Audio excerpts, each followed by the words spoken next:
All rise. Veuillez vous lever.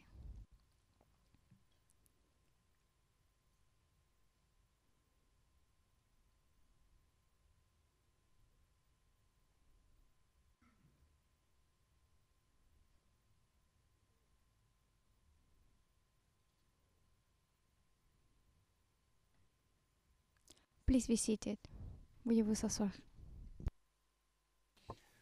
Thank you very much, everyone, and welcome back again. And we will now continue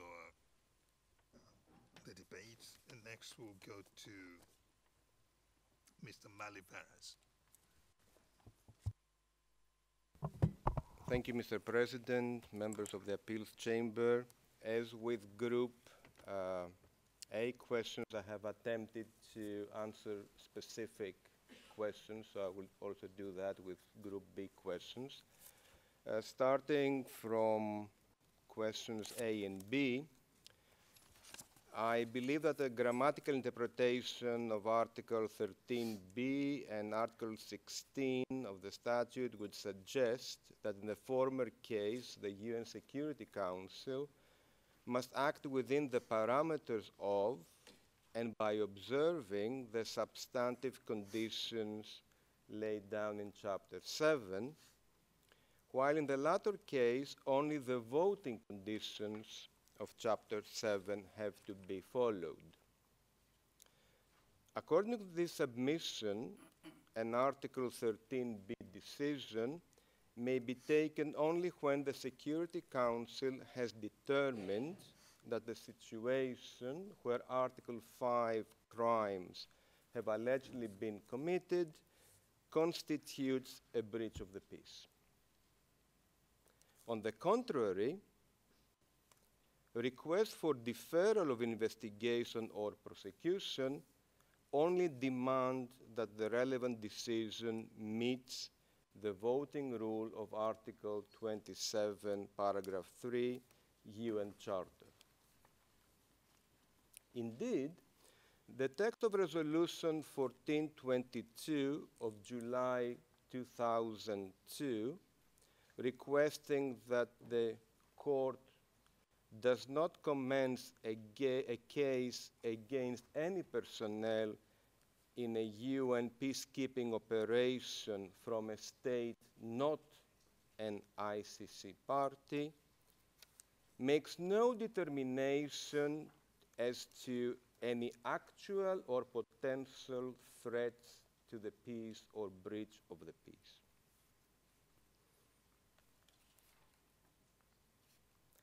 If this submission stands, it follows that the Security Council may waive, displace, or override a head of state's immunity if it were to be justified as a Chapter 7 measure aimed at restoring peace and security and at contributing towards meeting the United Nations mandate under Article 1 of the Charter.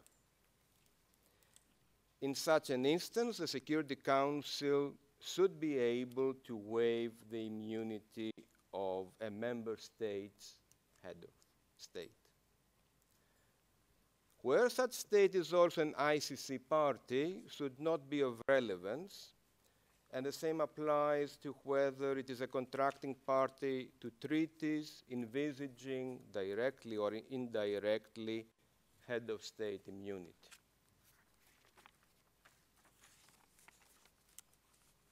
While one can only speculate on the precise nature of such waiver, presumably the Security Council will opt for a blanket waiver, it as not only applying to ICC proceedings, but for any other criminal proceedings.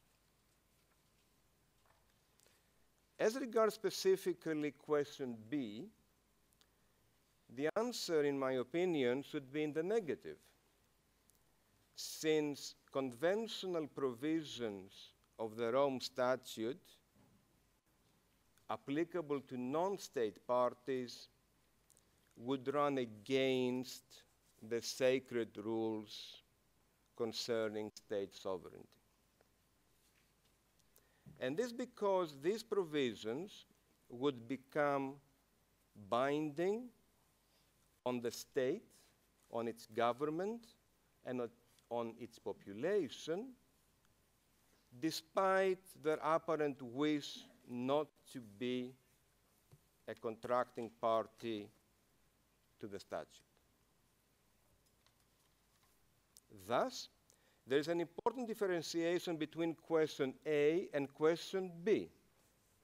In the former case, in my opinion, there will be a change in the personal capacity and attributes of a specific individual who tomorrow may or may not be a head of state, while in the latter case, a whole country will come under a legal regime to which it has not consented. Moving to question F, Article 13b should, in my opinion, be disassociated from the relationship existing between the ICC and the UN, and which is based on Article 2 of the statute.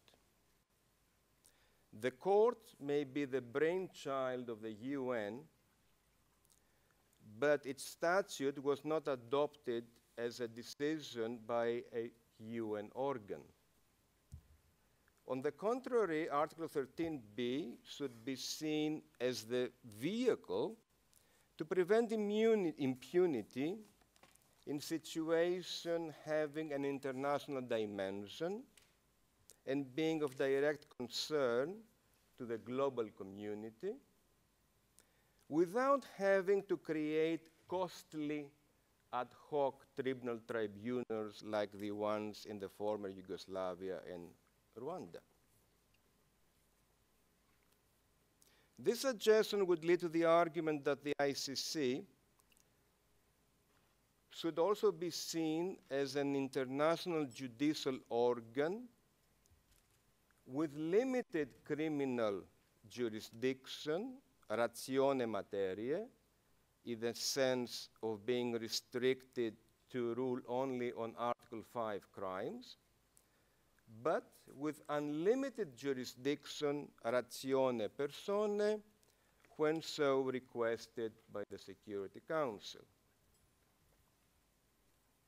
This argument, of course, is not without problems, especially since the United Nations Security Council operation suffers from inadequate representation of the entire UN membership, something that the African Union has constantly reminded us. Since its resolutions are not subject to a procedure akin to judicial review, since it quite often succumbs to political considerations, ignoring applicable rules and norms, etc. Regrettably, the Rome Statute has not adequately equipped your court to act in this capacity as well.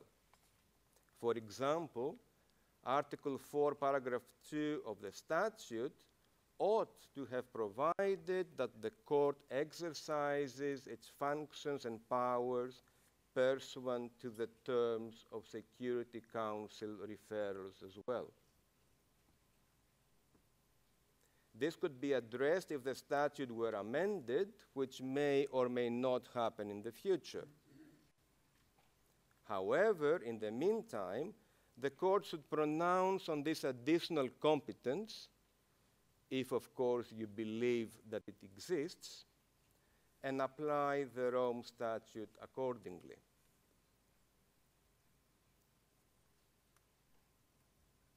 I will now address questions G and F together.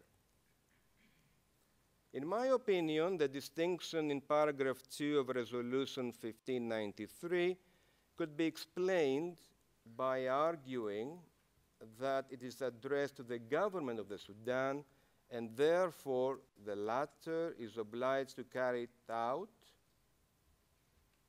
because it has been ordered to do so, while paragraph 2 expects all other states and international organizations concerned to cooperate because the effectiveness of international criminal justice demands that the whole global community participates in bringing impunity to an end.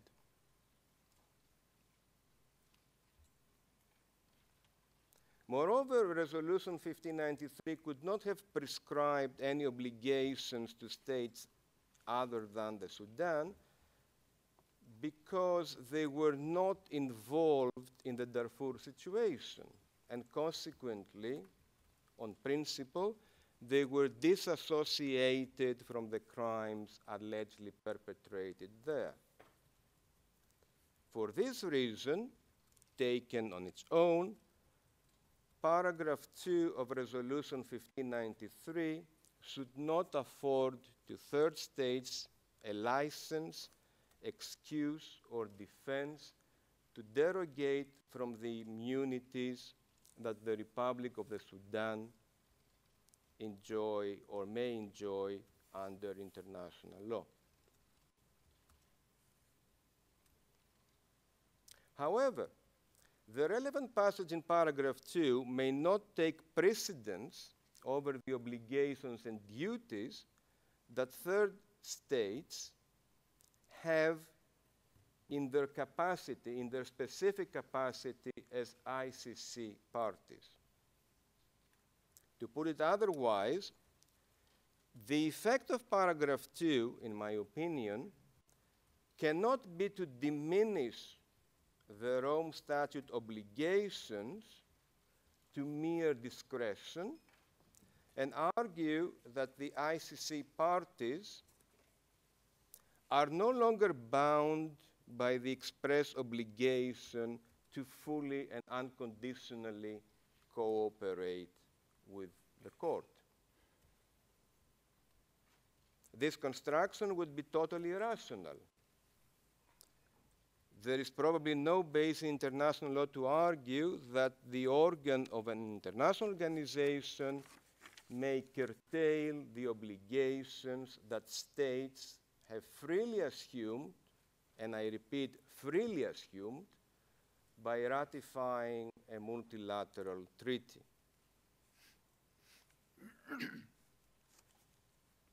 I move now to answer question J. Immunity essentially derives from sovereignty and the respect that states must show to each other, always acting as civilized nations. Exactly because of sovereignty, states can never be forced to join any international organization. However, if they choose to accede to an international organization, they are required to fully adhere to its norms. They are not allowed to pick and choose which norms to obey and which norms to disobey. It follows that the effects of a Charter 7 measure cannot be avoided even if a member state invokes its own sovereign immunity. The Security Council may give dispensation to a member state if the effects of such a measure are disproportional for that member to the intended aim, but this is not the case here. On the other hand, continued participation in an international organization, it's not something which has to be maintained in perpetuity. If a member state, for whatever reason, is unhappy with Chapter 7 measures, or indeed with any other action that the Security Council may take, or does no longer wish to execute what the Security Council asks, it should be considered free to withdraw. But if that state stays on, it has no alternative to follow the diktat of the Security Council. Moving now to question L. In this question, your court has given two scenarios, which, taken on their own, I believe that they have different legal effects. By creating a new ad hoc criminal tribunal, the Security Council establishes a new subsidiary UN organ over which it exercises full and uncontested control. It can determine all applicable rules, who can be prosecuted, presumably not only individuals, but also states, if the Security Council thinks that is the proper way to address a breach of the peace, for the commission of which crimes, over which period of time, with what penalties, etc. The Security Council can also decide when to kill that new subsidiary organ or when to transform it. It can basically decide whatever it likes, since there are no restrictions imposed by a higher authority.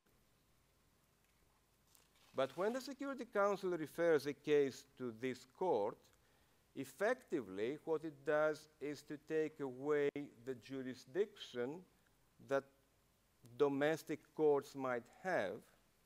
Professor, you need to take into account in that proposition, Security Council can do whatever it likes. In the TATIC, jurisdictional appeal, the appeals chamber, it wouldn't go that far. Thought they said Security Council is necessarily limited in its action, even for purposes of Chapter 7 powers, necessarily limited to the Charter. You go back to the beginning, the principles of the Charter was expressed there. But then, just to know whether that tells with what you're going to say next, think about that. Thank you. Thank you, Mr. President.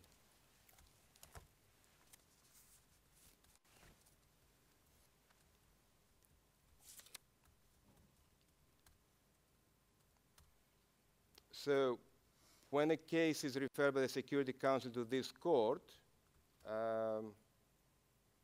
it entrusts all procedural and substantive law aspects of the situation at hand, from the stage of the investigation until the stage of awarding satisfaction to the victims, to this court. I believe that the Security Council cannot take back the referral. It could presumably ask for a deferral, Article 16, but otherwise it has set a process in motion which cannot be stopped. Of course, with the obvious exception that the prosecutor and or the court may conclude that there are no actionable crimes committed or cannot tie specific crimes to specific alleged perpetrators. Legally speaking, the court does not become an agent of the Security Council, even though it does assist it in maintaining peace and security in the world. While the prosecutor has been under the duty to provide regular reports to the UN Security Council on the situations referred, I believe this is merely a technicality. It neither alters the relationship between the court and the UN, nor places the former in a position of inferiority vis-à-vis the latter. And I believe that the prosecutor made this exact point quite clear during the Security Council ICC meeting, which took place on the 6th of July of this year, when she said that they are of equal standing.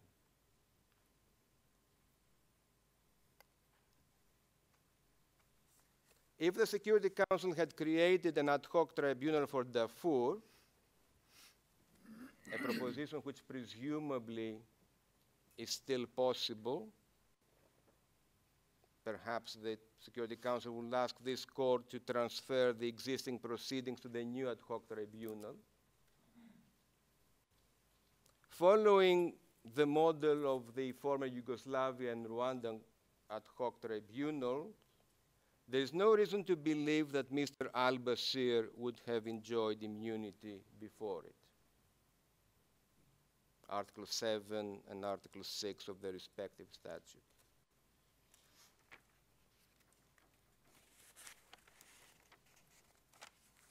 In the case of executive presidential republics, such as the Sudan, in reality, the holder of the immunities attached to the head of state under international conventional and customary law is the office of the presidency, and not the individual who happens to hold this office at any given moment. In my opinion, what represents the Republic of the Sudan on the international plane, in other words, the manifestation of the Sudan sovereignty in relation to the global community and its transactions with it. You have 5 minutes left. Thank you. Is the presidency irrespective of the individual who happens to possess the title of president. It has not been argued, to the best of my knowledge, that Sudan's presidency has been involved in the alleged commission of the crimes in Darfur. It is the person of Mr. al-Bashir who has been accused of genocide and crimes against humanity. International crimes which were allegedly committed when Mr. al-Bashir held the post of commander of the armed forces of the Sudan, a position which he held since 1989.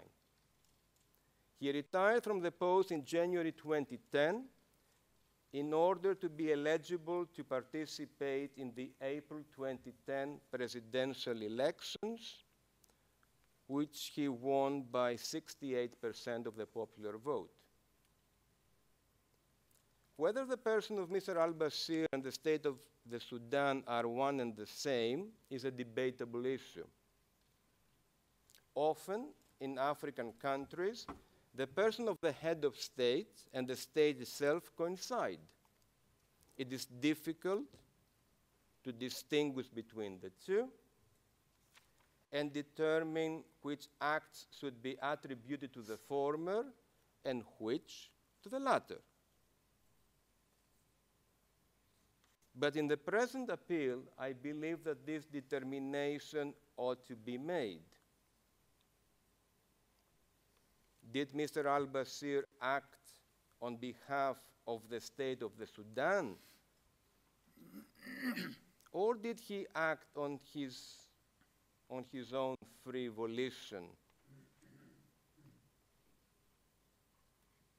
If he acted on his own, surely he should not be entitled to immunity, to any immunity.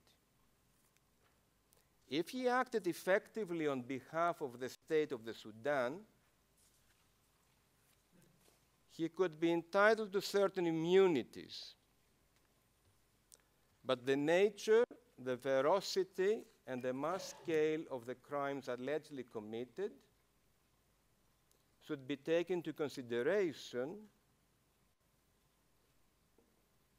perhaps, leading to taking away immunity and leaving open the question of the responsibility of the state of Sudan.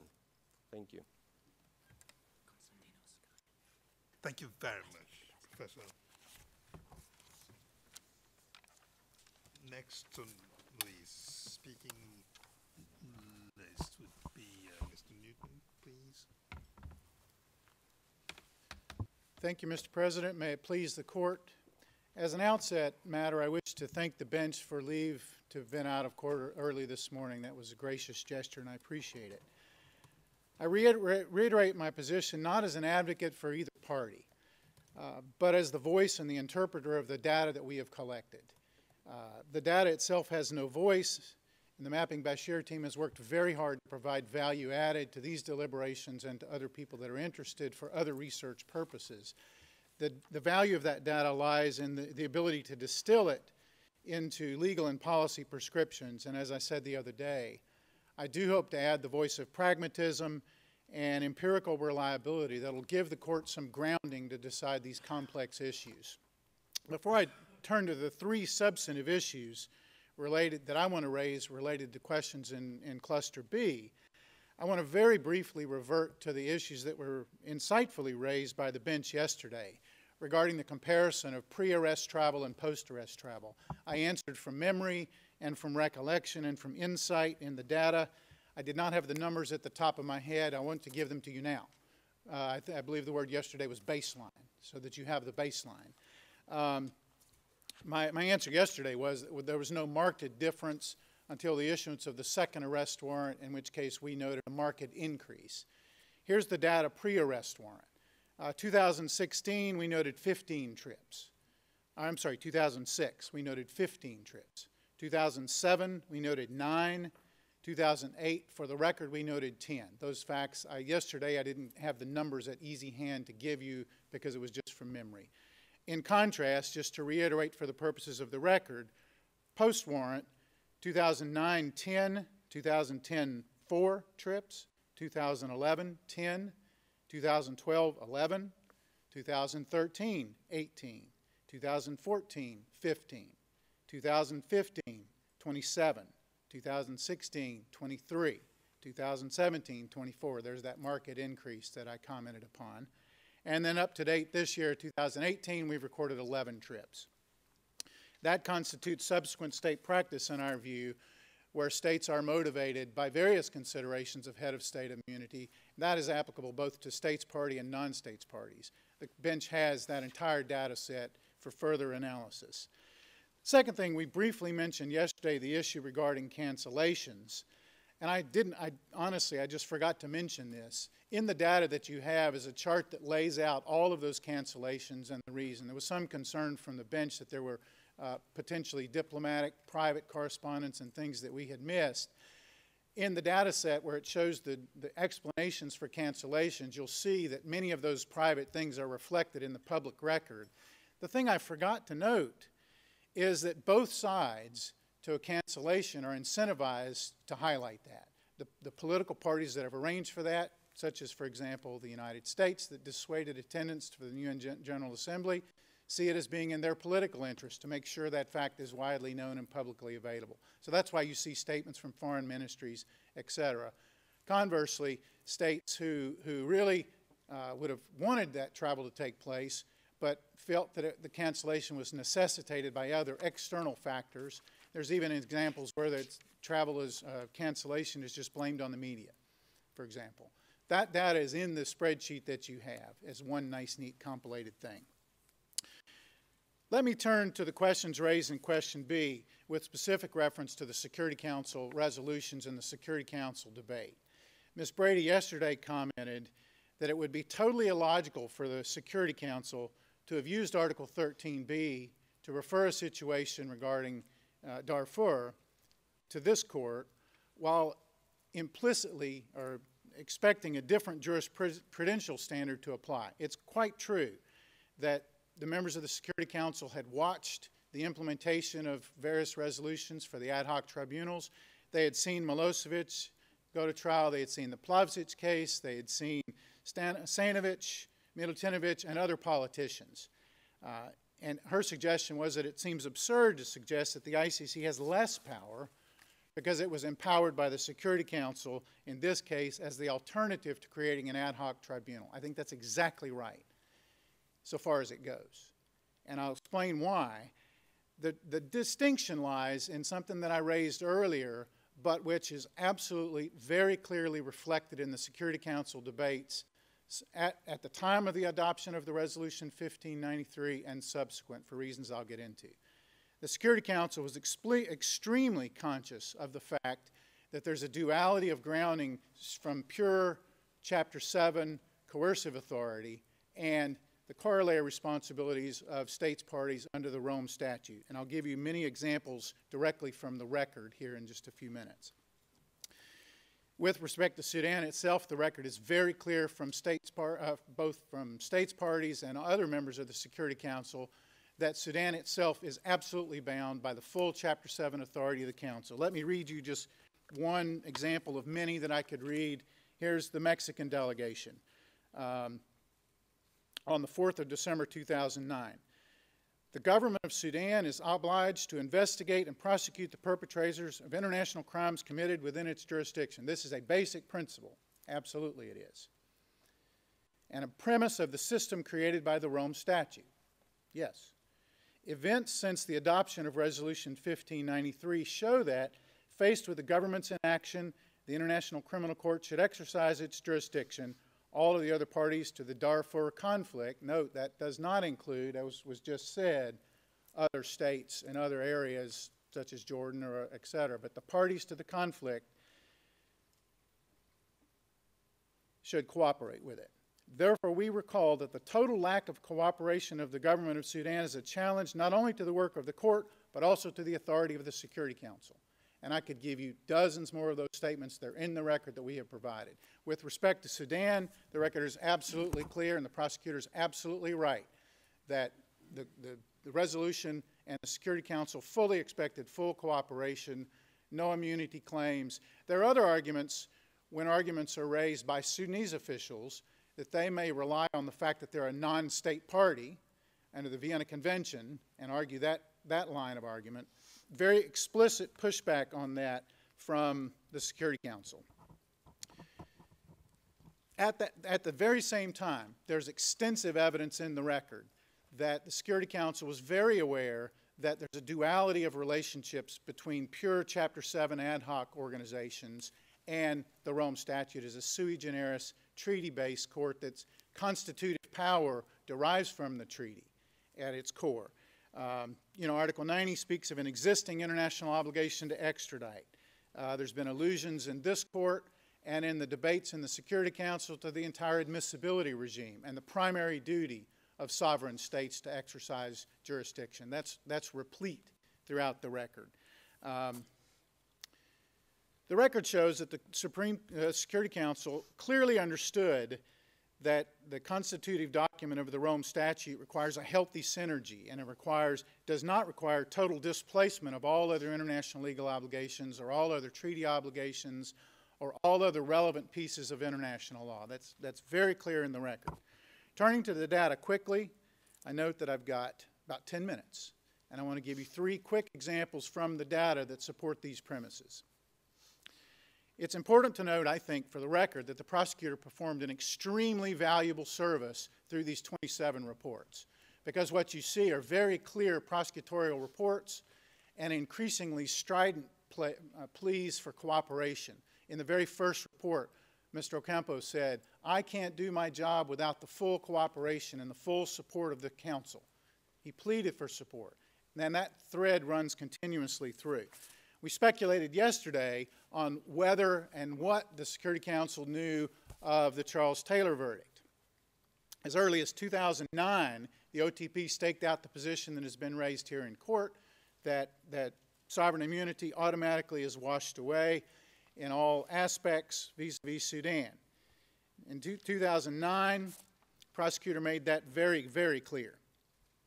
Most importantly for the context of this, in 2011, on the 15th of December, the prosecutor explicitly alerted the Security Council not only to the Malawi and Chad decisions, but to the precise legal analysis underpinning those. The reference of those pretrial chambers to Article 98, Paragraph 1, and in the prosecutor's words, the chamber concluded that Article 98.1 of the statute does not apply, and therefore that Malawi had failed to cooperate with its obligations and to consult with the chamber and failed to cooperate. In that session, Sudan immediately pushed back, relying on the other, really, admissibility arguments. It's important to note that in that session, and in no other subsequent session, did the subject of Article 98 obligations come up. Now, on the one hand, we could say, well, they were busy, they had other things, you know, we can't really derive from the fact that they didn't immediately reply to that. But for the record, sitting there were Brazil, Colombia, Germany, Portugal, South Africa, and all of the P5. The point is that if you search the records, that's the only time that Article 98 derivative obligations as derived from the Sudanese waiver by virtue of the Chapter 7 authority, but the derivative effect on Article 98, the prosecutor explicitly raised that. It was never raised again and never emphasized again by any party, to include the French, the Germans. Nobody debated that any further. If you search the record for the word immunity, what you see is consistent statements in the Security Council that Sudanese officials do not enjoy immunity from the exercise of criminal law by this court or by virtue of the resolution in their own systematic processes, in implicit deference to Articles 17 to 19. Now, the issue was raised yesterday about, okay, so the Security Council must have known about Charles Taylor. Yes, they did. On the 13th of December 2012, the German delegation raised exactly that issue. But it's important to note in the context that they raised it. And I'll just read to you exactly word for word what the record shows. The prosecutor's report makes clear that cooperation, no such will to cooperate, exists at the relevant levels of the government of Sudan. The focus throughout the records, is always on the government of Sudan. Very seldom on explicit legal duties on other states. However, that does not mean that justice will not be done at some time. Eventually, the Sudanese, again, will have to decide what is ultimately best for them and their country.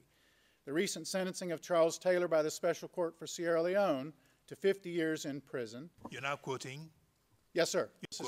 This is a quote. From Germany? Yes. Thank you. Date 13 December 2012.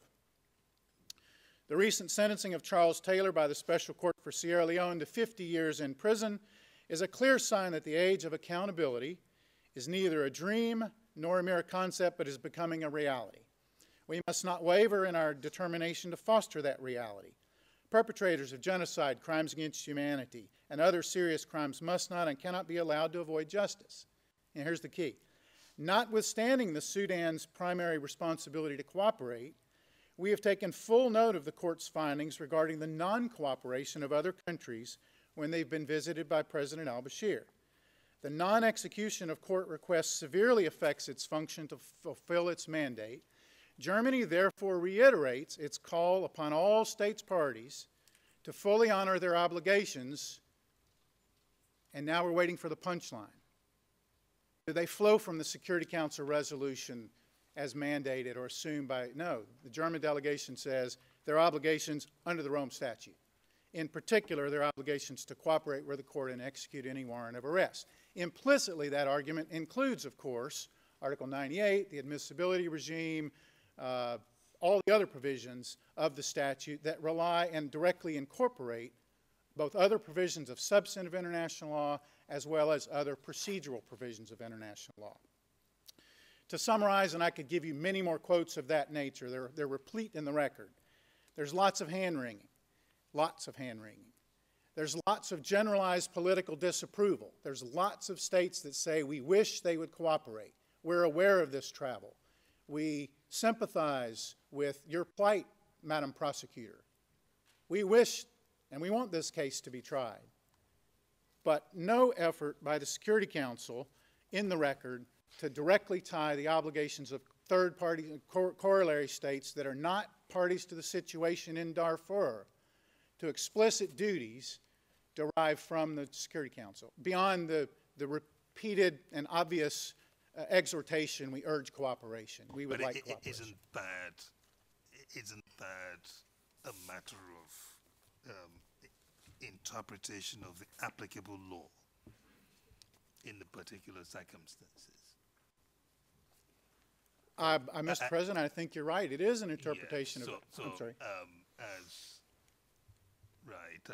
we heard yesterday from Mr. Word, that the Security Council is a political organ, so they make political decisions, right?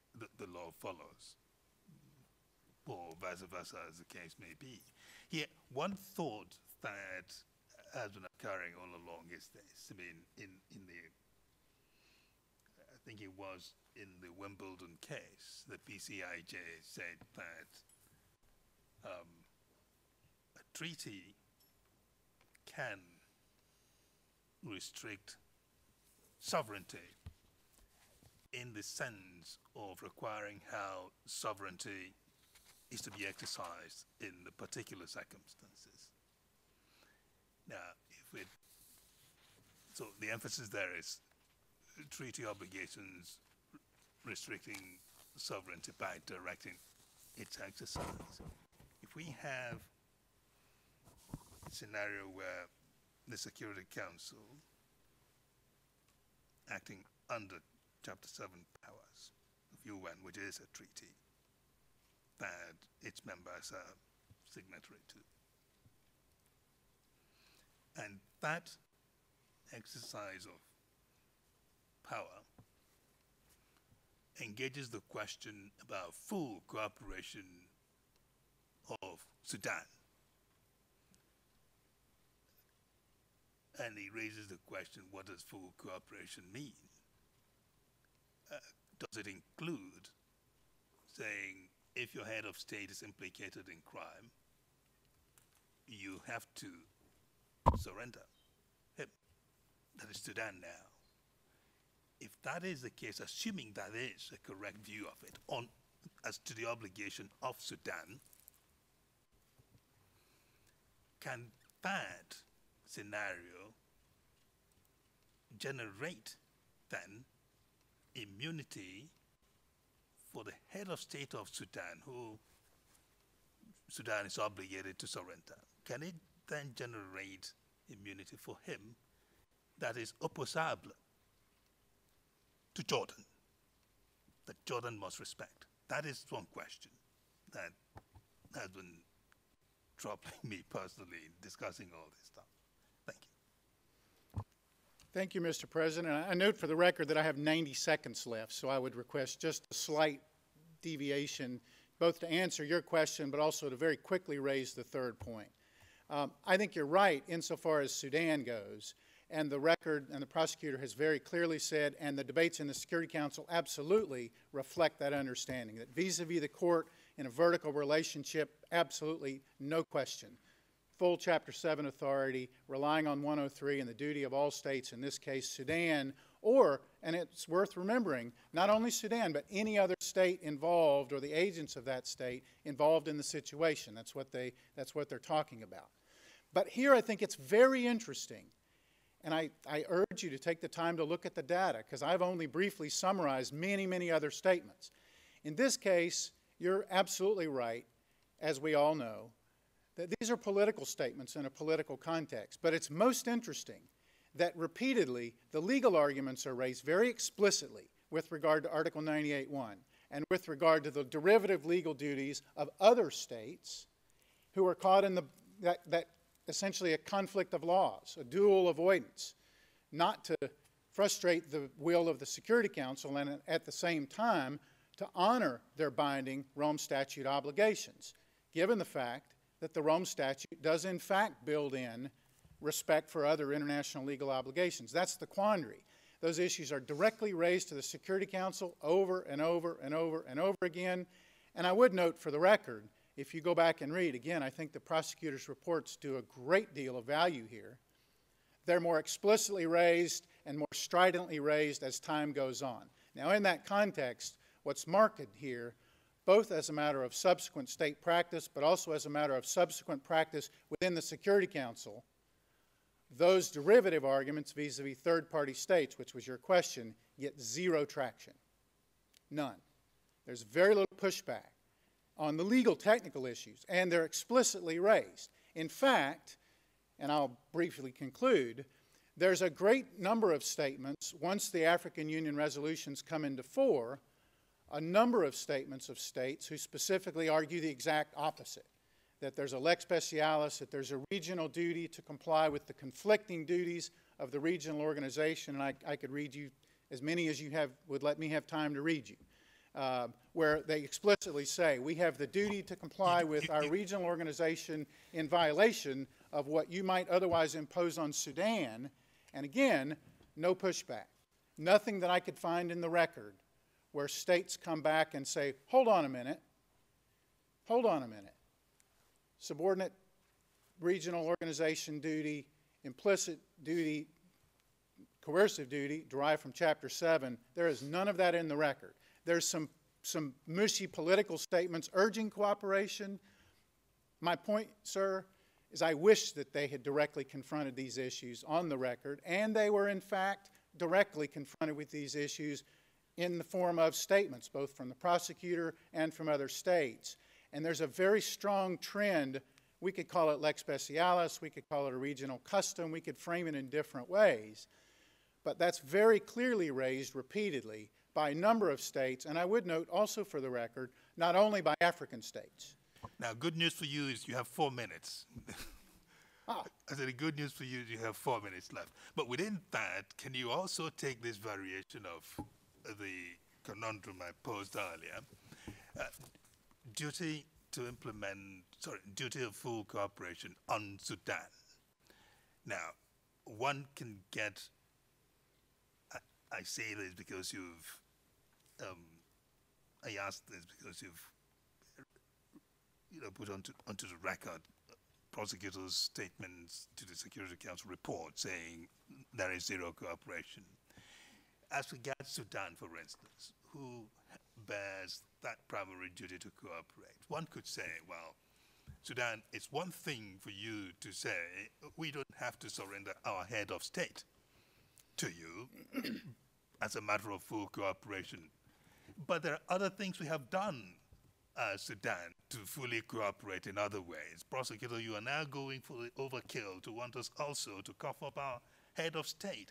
Now the question is, what has Sudan done other than surrender of their head of state, which one could say amounts to cooperation at all, or in full minus surrender of head of state? Does that come into the discussion? In what way? Yes, it does, Mr. President. Let me briefly address that, and then I'll give you some statements on the lex specialis regional piece when the exact opposite issue is raised by other states. The issue of cooperation is repeatedly raised by Sudan in the form of statements that say, wait a minute, time out. The Rome Statute is built on a tiered allocation of authority. We have the right to handle these things ourselves.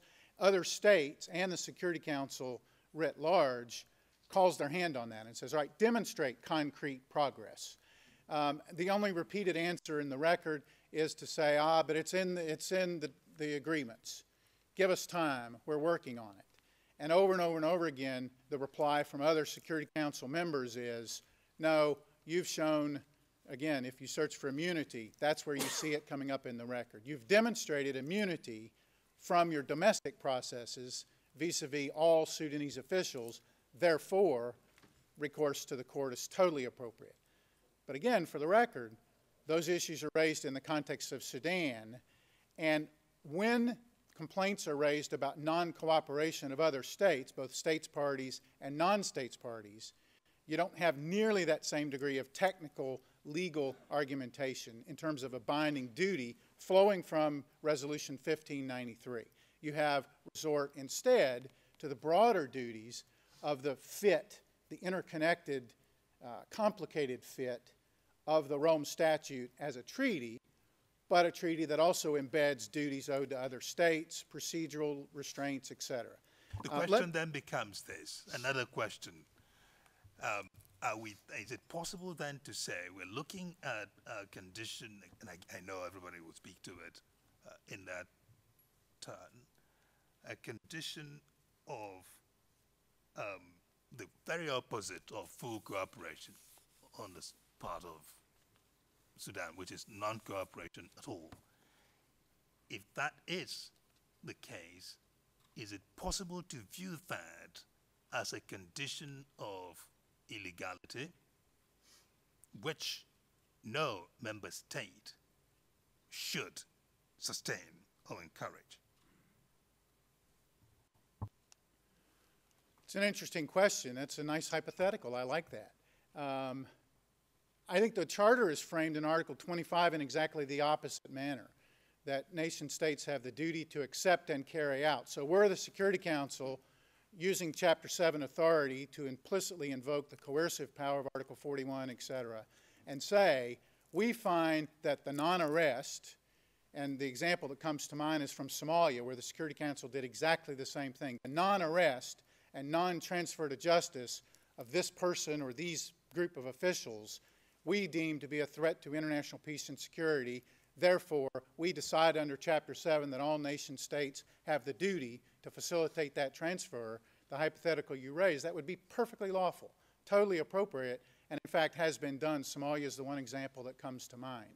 But that was not done here. In fact, it was not done after the prosecutor repeatedly requested, and again, I say more stridently as time goes by and trips mount up. And for the record, the sort of coordinated responses from the African Union became more pointed. You began to see a large number of statements, which I can read to you later. You can find them yourselves, I'm sure, where the African Union and other states come in and repeatedly say, no, there's a regional exemption here. There's a regional duty owed to this organization. And just, I'll summarize, that's typically framed in two ways, which is interesting. One, that there's a subordinate duty owed by those states' parties to that regional organization under a competing treaty. And therefore, that duty in that context, not to arrest, takes precedence. That's one strand of argument. The other strand of argument is to say, yes, we recognize that resolutions, regional resolutions that ostensibly oblige us not to arrest might in fact contradict the will of the Security Council as expressed in 1593, but, and this is where I get the lex specialis argument, the regional organization and the regional states know what's best in terms of peace and security.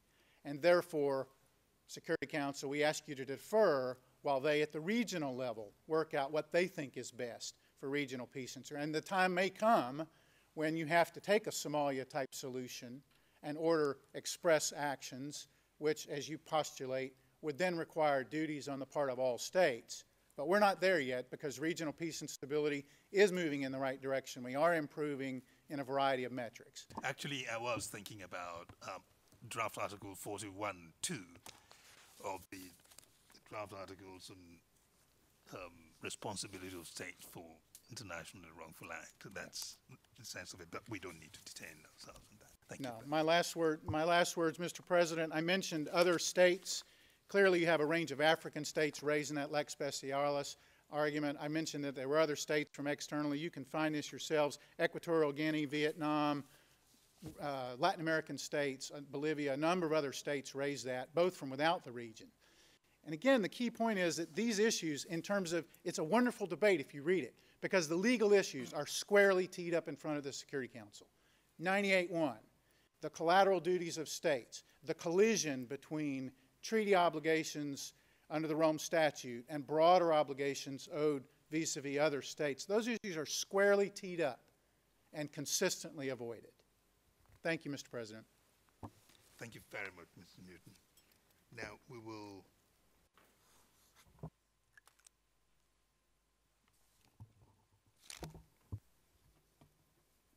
go next to Mr. O'Keefe. Mr. President, members of the court, I hope I can be forgiven for speaking a little bit more quickly than yesterday because, as well as covering the material I'd intended to cover, I do want to move to the questions, Mr. President, that you have posed this morning in relation to the mandatory versus coercive distinction flagged in Tadic, and ultimately to the hypothetical permissive effect of urging the other members of the Council. The stenographers and the interpreters have the vast body of my text, so I plead their indulgence. I will look first at the argument chiefly relied on by counsel for the prosecutor, the so-called Route 1 in the terms of Professor Kress, the idea that the mere referral of the situation in Darfur to the ICC under paragraph 1 of Resolution 1593 had the effect of rendering binding on Sudan, a state not party to the statute, the obligations binding by virtue of the statute on states parties. I will then turn to Route 2. Starting then with Route 1. The referral of a situation to the prosecutor of the International Criminal Court by the United Nations Security Council does not, of itself, render binding on a state not party to the statute the obligations binding under the statute on states parties. It is simply one of the three procedural means by which the court may be seized of its jurisdiction. This is the short answer to question D. Subject to the terms of the resolution by which the Council refers the situation, the consequence of the referral of a situation by the Council in accordance with Article 13b of the statute, just like that of a referral of a situation by a state party in accordance with Article 13a, and the initiation of an investigation by the prosecutor proprio motu in accordance with Article 13c, is merely, in the words of the chapeau to Article 13, that the court may exercise its jurisdiction in accordance with the provisions of the statute. That is, in answer to question C, as provided for on the face of the statute. Now, to the limited extent that referral by the Security Council differs in substantive effect from referral by a state party or initiation of an investigation proprio motu, namely, in relation to the preconditions to the exercise by the court of its jurisdiction, this is specified explicitly in the statute, in Articles 12.2 and 15 bis and ter. Let me say that again. Where referral of the situation by the Security Council differs in substantive effect from other referrals or from investigation proprio motu, it is specified explicitly in the statute. Were referral of a situation by the Security Council without more to render binding on a state not party to the statute the obligations binding on states parties, one would expect the statute to provide for this explicitly too.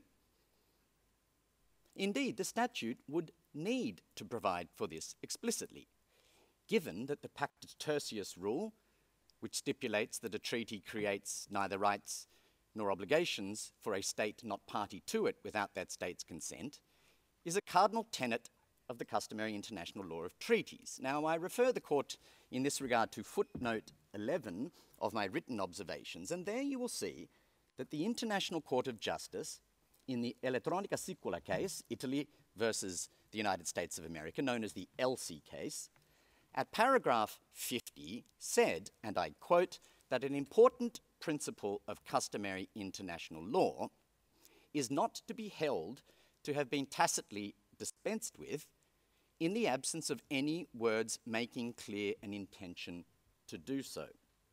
But I think the problem with that, you need to help me understand it in context, is that was Elettronica Sicula was dealing with this scenario of exhaustion of local remedies, isn't it, before you can kick up the case before the ICJ. So it's either you exhaust local remedies or you go to the ICJ. And ICJ say, well, the provision in the agreement of the contemplation that refers to the ICJ cannot readily be taken as displacing the rule of exhaustion of local remedy. But are we there in the same scenario as well we find ourselves here, where you have the Security Council that has taken a decision under Chapter 7 and referring a situation, trial or justice system that is basically Mr. President, I think your question Yes. raises a subsequent issue, which, if you don't mind, I am getting to. I'm simply talking at the moment of the interpretation of the statute before turning indeed to the interpretation of the resolution. But it is, as you say, a good question. You will also notice that in paragraph 14 of their recent joint dissenting opinion in the preliminary objections phase of Immunities and Criminal Proceedings, Equatorial Guinea and France, Judges Shui, Sebutinde, Robinson and Kateka of the International Court of Justice applied the court's statement in ELSI to, quote, the important customary rules on foreign state immunity. What they said is the treaty they were reading was not to be taken without explicit words to the effect to abrogate the important customary rules on foreign state immunity, which... Yesterday you spoke about shellacking. Yes, exactly. You remember shellacking? No. Yeah, exactly. But this is something other than a shellacking. We have a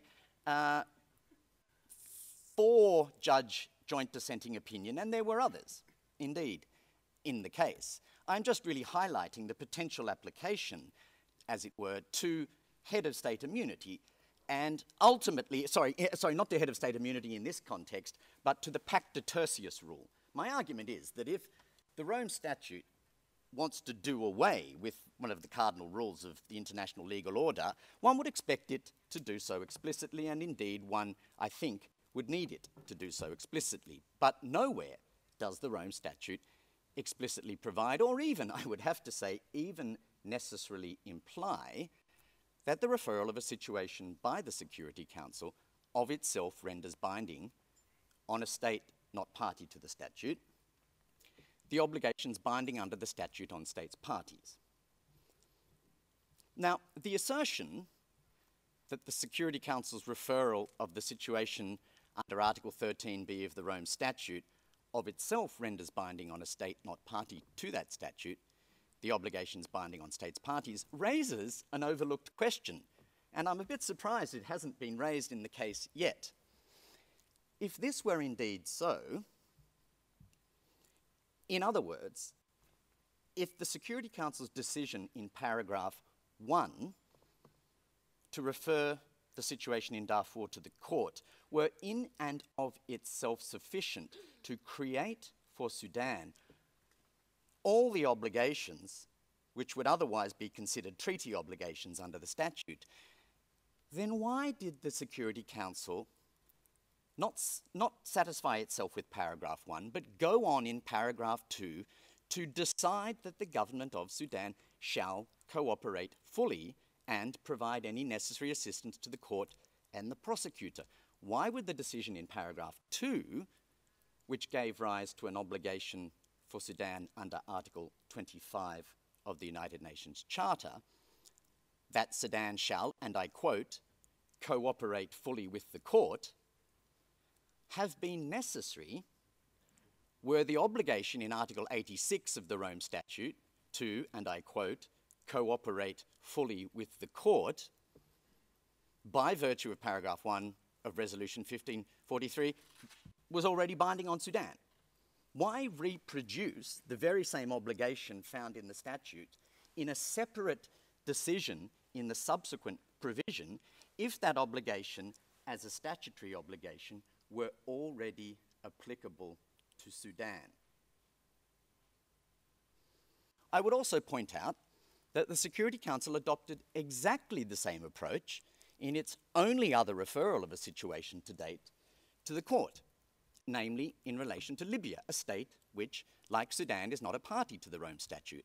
In paragraph 4 of Resolution 1970 of 2011, the Security Council decided to refer the situation in the Libyan Arab Jamahiriya since the 15th of February 2011 to the court.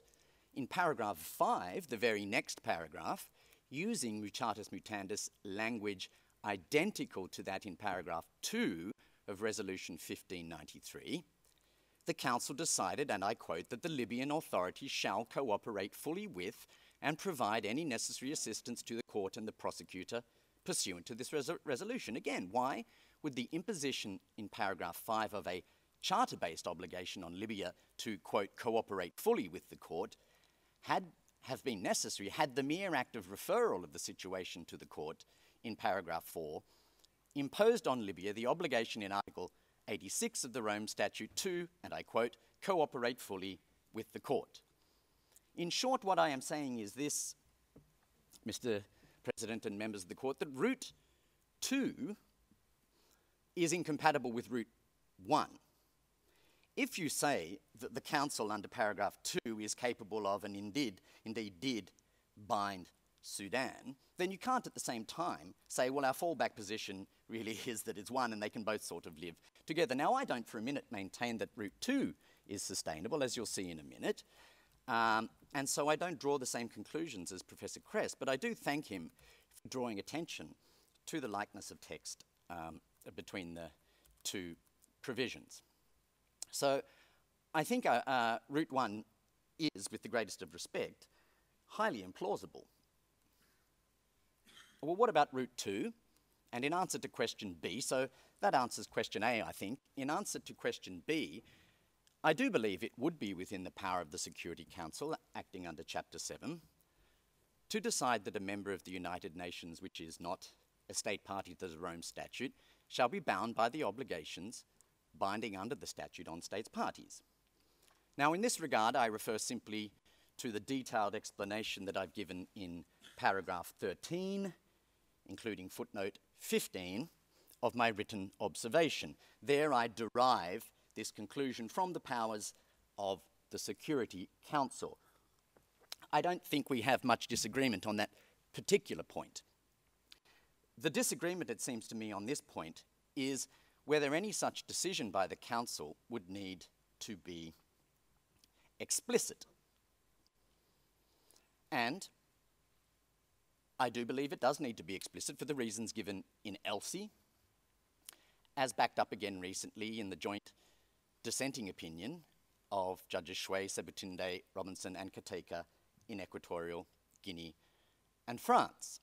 In other words, what we are seeking to do through paragraph 2 of Resolution 1593 would be to dispense with, in this particular situation, a cardinal tenet not only of customary international law, but one would say of the international legal order, the idea that one state is not bound by the bargains of other states. Now, I do believe the Security Council could do this, but I think it would have to do so explicitly, and I do not believe it has done so in Resolution 1593, paragraph 2, and to this extent I agree with absolutely everything said by Counsel for Jordan on the interpretation of Security Council Resolution 1593. Now, I am not saying that the Council would have to say in paragraph 2 that Sudan shall henceforth be bound by all the obligations binding on states parties under the statute. Let me suggest what it might say and show you that it didn't say it.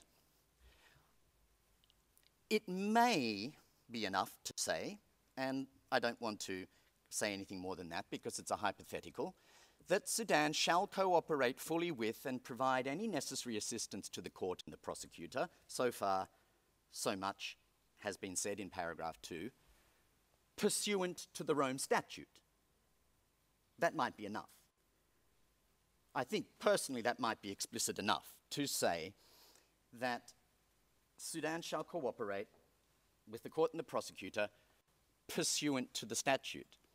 But instead what it said is this, in paragraph 2 of Resolution 1593, that Sudan shall cooperate fully with and provide any necessary assistance to the court and the prosecutor pursuant to this resolution. And it went on later in the same paragraph, as it did in relation to Libya, to say that states not party to the Rome Statute have no obligation under the statute. And it seems to me that that's pretty persuasive, But pursuant to this resolution. What does that tell us, though? Sorry. That is a very important phrase in there. What does it tell us in its where it occurs in the in paragraph 2 in OP2? First sentence is decides that the government of Sudan and all other parties to the conflict shall cooperate fully with and provide any necessary assistance to the court and to the prosecutor pursuant to this resolution. Yep.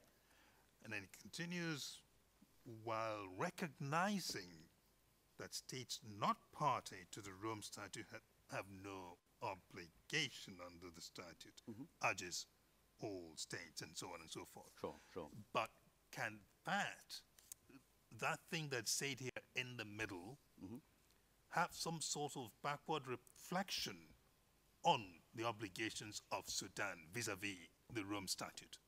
Sure. I'm not necessarily suggesting that where it's placed was referable to Sudan. I think where it's placed is referable to the other states, some of whom... I know, but I'm saying the fact that it referred to what we know, that states not parties to the Rome Statute are not obligated under it. Doesn't that suggest to somebody that it is some sort of carve-out that can also reflect whether or not Sudan is obligated to cooperate pursuant to the Rome Statute, even though it doesn't spell it out in those terms? With the greatest of possible respect, Mr. President, I think the implication is directly the opposite. I think the implication, pursuant to this resolution, followed by a statement like that, which of course, as we've just said, does not syntactically refer to Sudan, nonetheless, putting those two together, I think it's pretty clear. But pursuant to the resolution in the context of that middle part, yep. Could be to be saying states, UN member states not parties to the Rome Statute, we're not going to impose obligations upon you pursuant to the Rome Statute. Sure. I mean, just by this resolution, we're not doing that. Sure. Does that lead to an implication that for Sudan, there is that obligation? Right. Well, it could, but I think it would require a lot of imagination and a certain mental calisthenics.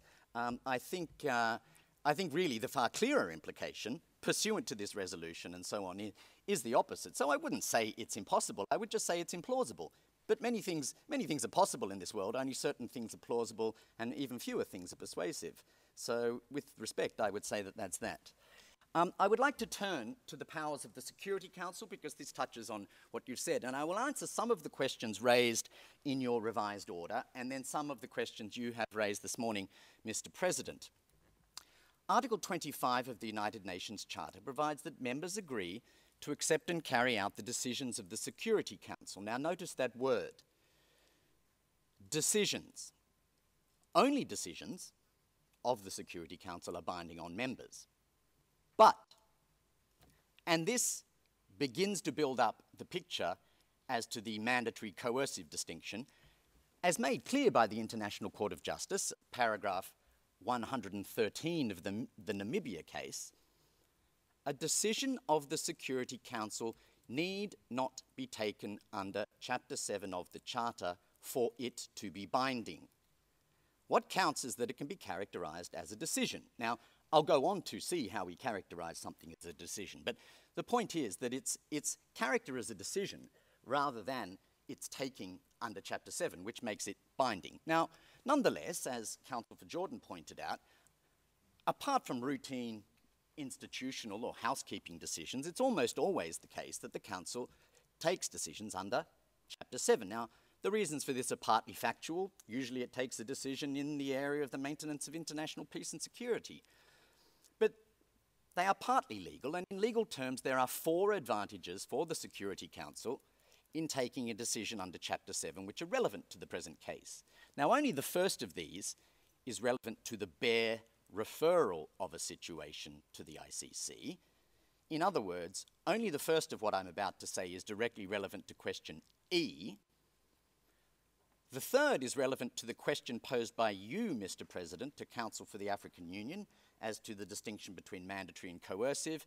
And the fourth is relevant to question L, sub-question B, to do with Chapter 7 tribunals. Now, the sole advantage relevant to the bare referral by the Council of a situation to the ICC in taking something under Chapter 7 is the specification in Article 2.7, paragraph 7 of the United Nations Charter, that measures taken under Chapter 7 fall outside that provision's prohibition on intervention by the UN in matters essentially within the domestic jurisdiction of a state.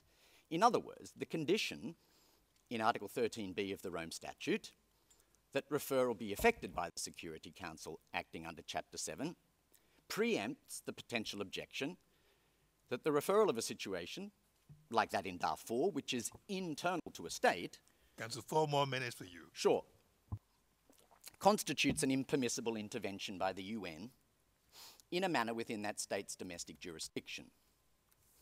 So Article 2.7 is of use to the bare referral. I'll skip over my next point. It's not particularly germane, and turn now to your question, Mr. President. Now, the following is of relevance only where the Security Council wishes to go beyond the mere referral of the situation to impose on a UN member an obligation under the Charter in connection with the referral, just like it did in paragraph 2 of 1593. So paragraph 1 refers the situation. Paragraph 2 decided that Sudan shall cooperate. Now, this touches on the distinction between mandatory and coercive measures. I just said that a decision does not have to be taken under Chapter 7 for it to be mandatory. But to back up that decision with the coercive powers specified in Article 41 of the United Nations Charter, the non-forcible coercive measures against a state, the Council must take its decision under Chapter 7. So that is, although the Council need not rely on Chapter 7 to take a mandatory decision, decisions are binding per se, only when acting under Chapter 7 may the Council back up a mandatory decision with the so-called big stick of sanctions decided upon it in the exercise of its coercive powers under Chapter 7, under Article 41, which is in Chapter 7 of the Charter.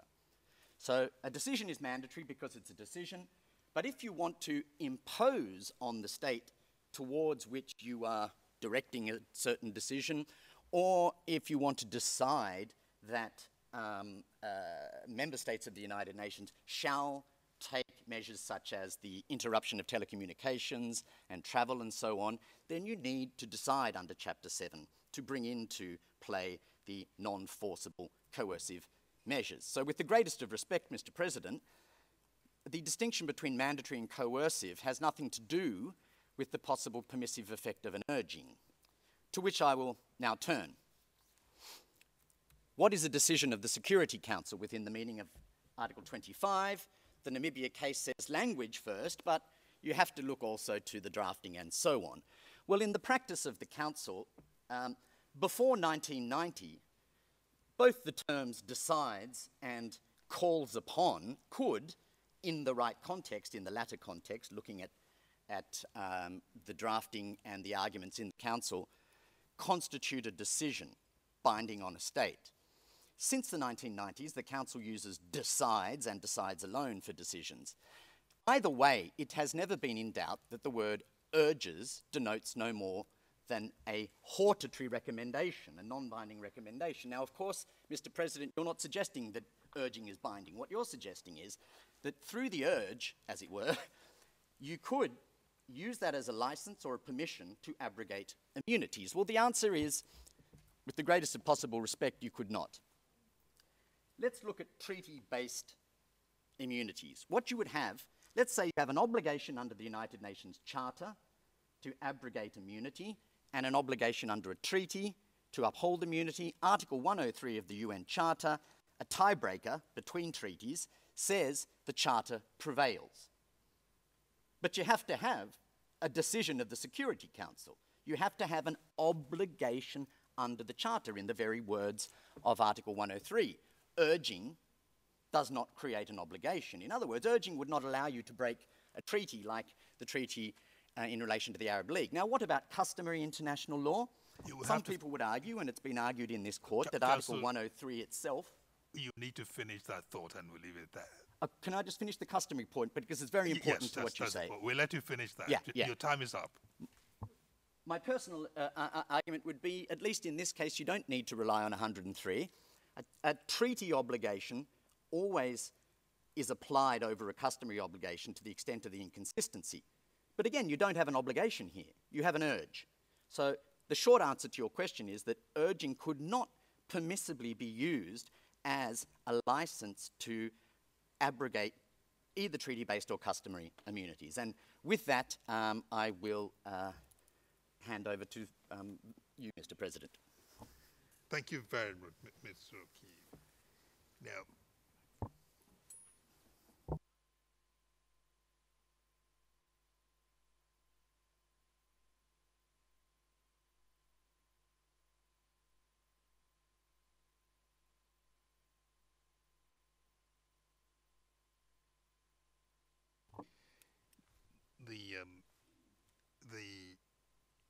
we would have another 9 minutes to go before breaking for lunch, but I think we should do it now so we don't have council starting and breaking their submissions and coming back to pick it up. So let's take our lunch break at this time, and we come back at 3 o'clock. Thank you very much. All rise.